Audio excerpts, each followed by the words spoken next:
ഉത്രാളിക്കാവ് പൂരം എങ്കക്കാട് ദേശം മുൻ സെക്രട്ടറിയായിരുന്ന ജി സുകുമാരൻ്റെ വിയോഗത്തിൽ എങ്കക്കാട് ദേശം അനുശോചനം രേഖപ്പെടുത്തി. പൂരക്കമ്മിറ്റി ഓഫീസിൽ ചേർന്ന അനുശോചന യോഗത്തിൽ ജനപ്രതിനിധികളും സാമൂഹിക സാംസ്കാരിക രംഗത്തെ പ്രമുഖരും ഉൾപ്പെടെ പങ്കെടുത്തു. എങ്കക്കാടിൻ്റെ പൂരപ്പെരുമയെ നെഞ്ചിലേറ്റിയ ഒരു ജനകീയ നായകനെയാണ് ജി സുകുമാരൻ്റെ വിയോഗത്തിലൂടെ നഷ്ടമായതെന്ന് യോഗം ഓർമ്മിപ്പിച്ചു. Vadakkancherry MLA Xavier Chillappally, merchants association president Ajith Kumar Mallaya, മുതിർന്ന മാധ്യമപ്രവർത്തകർ Mathrubhumi Murali, chief coordinator V Suresh Kumar, Kumaranellur working president Balakrishnan Kolanchery, ദേശം രക്ഷാധികാരി മാരാത്ത് വിജയൻ, സോമസുന്ദരൻ, TP ഗിരീശൻ എന്നിവർ ചടങ്ങിൽ പങ്കെടുത്ത് സംസാരിച്ചു.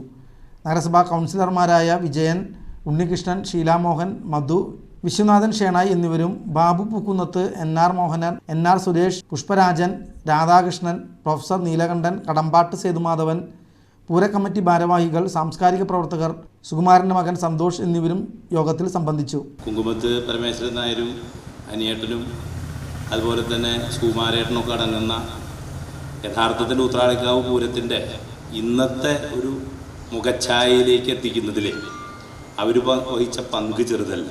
അതിൽ ഇപ്പോൾ കുട്ടേട്ടനായാലും പ്രഭാരമേനോൻ എന്ന് പറയുന്ന കുട്ടേട്ടനായാലും നമ്മുടെ ഇവരെല്ലാം വഹിച്ച പങ്ക് ചെറുതല്ല.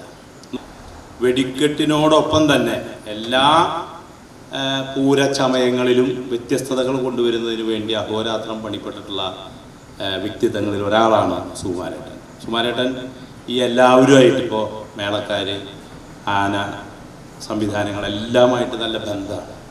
അങ്ങനെ ബന്ധമുള്ള ഇഴുകിച്ചേർന്ന പൂരത്തിൻ്റെ പ്രവർത്തകർക്കാണ് ഒരു പൂരം കഴിഞ്ഞാൽ അതിൻ്റെ പിറ്റേ ദിവസം മുതൽ അടുത്ത പൂരത്തിൻ്റെ പ്രവർത്തനത്തിലേക്ക് നീങ്ങുന്ന നിലയിലുള്ള ഇടപെടൽ ഒരു പക്ഷേ അതിൻ്റെ മാറ്റു കുറയാതെ നിലനിർത്താൻ വേണ്ടി നമുക്ക് കഴിഞ്ഞിട്ടുണ്ട്. ദേശത്തിൻ്റെ മറ്റൊരു പ്രമുഖ രക്ഷാധികാരിയായിരുന്ന ചെറിയപുറത്ത് പ്രഭാകരമേനോൻ്റെ വിയോഗത്തിലും യോഗം ആഴത്തിലുള്ള അനുശോചനം രേഖപ്പെടുത്തി. എങ്കക്കാട് പൂരക്കമ്മിറ്റി പ്രസിഡന്റ് PR സുരേഷ് കുമാർ സ്വാഗതം ആശംസിച്ച യോഗത്തിൽ ജനറൽ സെക്രട്ടറി ജയേഷ് കുമാർ നന്ദി അറിയിച്ചു.